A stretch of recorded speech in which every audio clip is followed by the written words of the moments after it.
Title: Burkina Faso 2025. Ibrahim Traoré's most dangerous move yet. Intro. In today's breaking story, we dive deep into the most shocking political development unfolding in West Africa, a move that could redefine the future of Burkina Faso and reshape the balance of power across the region. This is the story of Ibrahim Traoré, once celebrated as Africa's youngest revolutionary leader, now standing at the center of the continent's most controversial power shift. What has happened in the last few days has left experts, journalists, and millions of citizens asking one question: is this the rise of a new African independence, or the beginning of a dark political chapter? Chapter 1. The Rise of a Hero. In September 2022, Ibrahim Traoré, only 34 years old, took control of Burkina Faso in a dramatic military takeover. His rise was sudden, bold, and unlike anything Africa had seen in years. He promised peace, he promised security, he promised that the era of foreign-controlled politics was over. Across Africa, young people saw him as a symbol of strength, a leader ready to fight terrorism, corruption, and Western interference.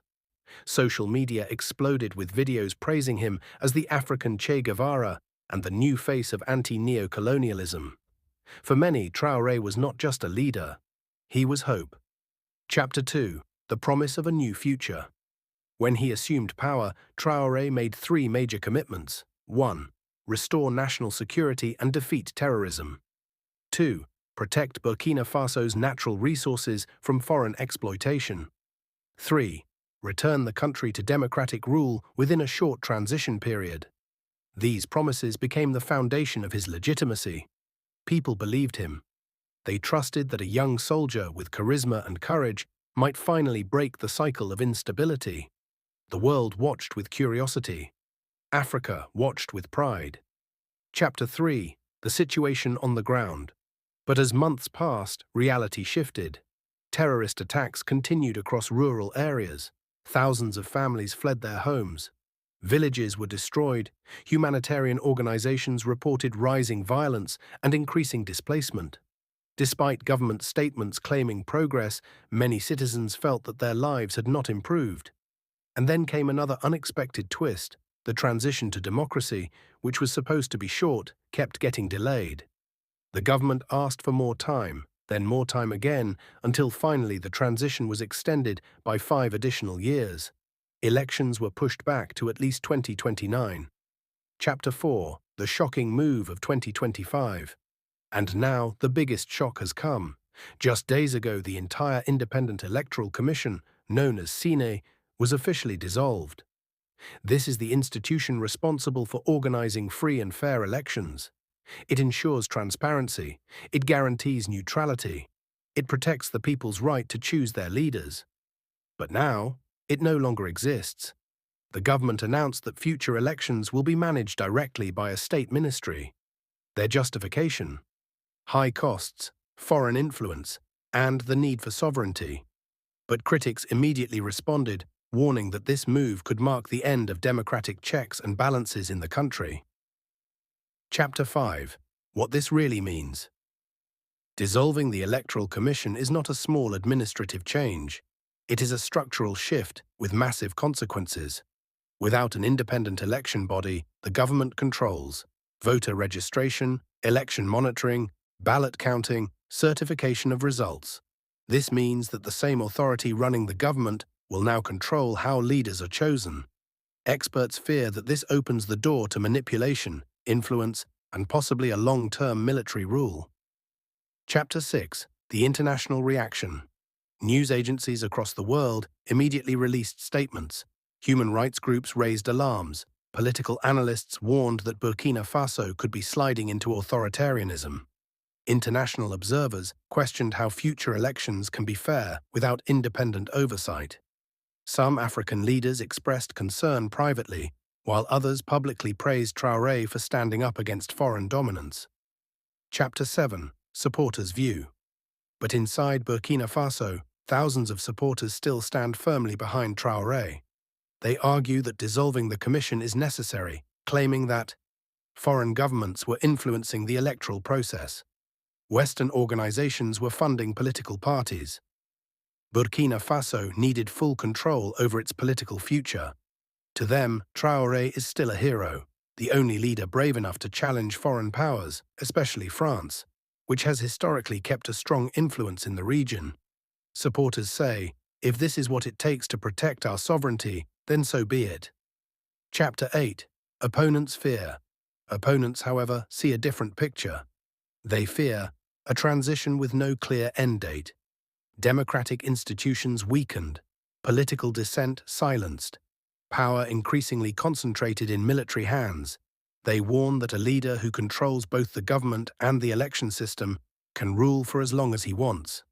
Many citizens now feel confused, stuck between admiration for a strong leader and fear of losing their democratic rights forever. Chapter 9. The security question.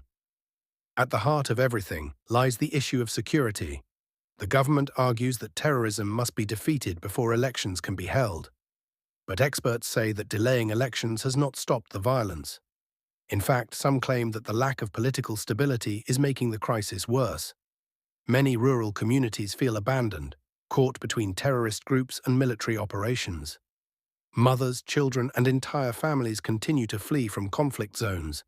The dream of peace remains distant. Chapter 10. The changing face of the revolution. When Traoré first appeared, he spoke passionately about justice, freedom, and dignity. But now, in 2025, critics say the revolution is changing shape. What started as a fight against foreign control may now be turning into a fight to maintain internal control. What began as a push for sovereignty may now be drifting towards centralized power. This transformation worries many who once believed wholeheartedly in his vision. Chapter 11. Media, Silence and Fear. Reports from local journalists describe a climate of fear.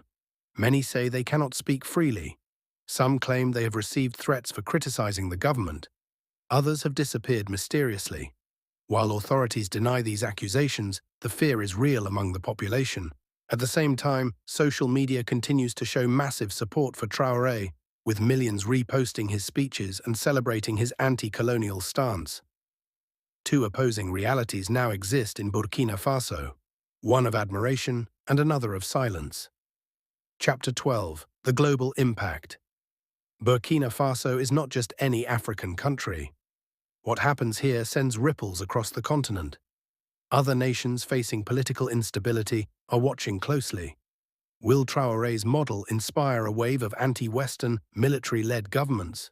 Or will it become a warning of how revolutions can lose their way? Regional alliances such as ECOWAS are concerned. Neighboring countries are nervous. Foreign powers are skeptical. African youth are divided. Chapter 13. A country at the crossroads. As 2025 unfolds, Burkina Faso stands at a crossroads.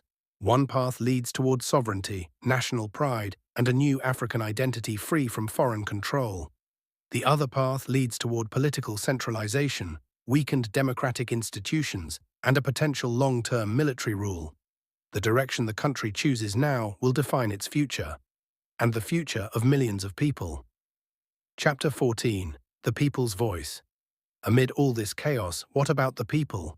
Conversations on the streets reveal mixed emotions. Some say, Traoré is the only leader who speaks for us. Others whisper, we are losing our democracy. The truth is, the people of Burkina Faso have suffered enough. They want peace, they want security, and most importantly, they want a voice in choosing their future. Chapter 15. The Final Question.